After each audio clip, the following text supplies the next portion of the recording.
Today I'm replacing the front tires on this Husqvarna riding mower.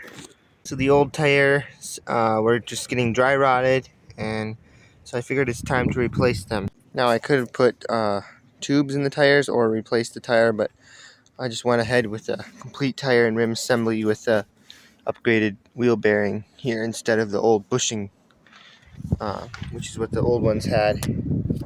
So all you're going to need to do is to lift up the front end. You can use a jack under the front deck lift mount. I just lifted it up onto some blocks.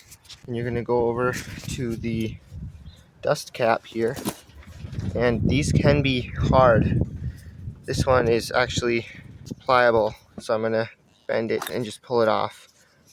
But if they're on there hard and stuck, you can use a hairdryer to heat them up, which always helps, or a heat gun. So now let's take the snap ring off. Some models will have a hole in the spindle shaft and then a cotter pin. Okay, now let's remove the two washers, and then we'll pull off the old wheel. Now you're going to want to inspect your spindle shaft for wear marks.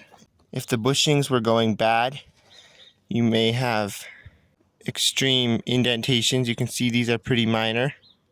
So I think this one's going to be fine, but if yours is severe, you're going to want to at least sand it down, and you may have to replace it.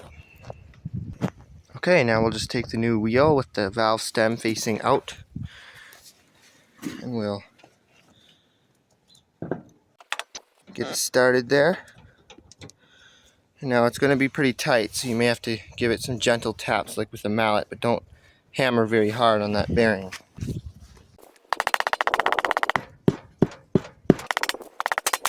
It's on. So we'll reinstall the washers.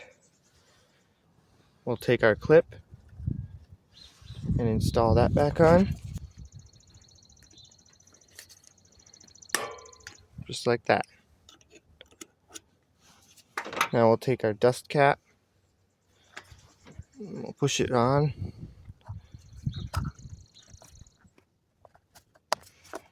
Till the washers are in that groove.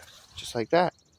Now you're going to want to make sure you inflate the tires to the correct PSI, usually around 14. And that's all there is to changing the front tires on the Husqvarna riding mower.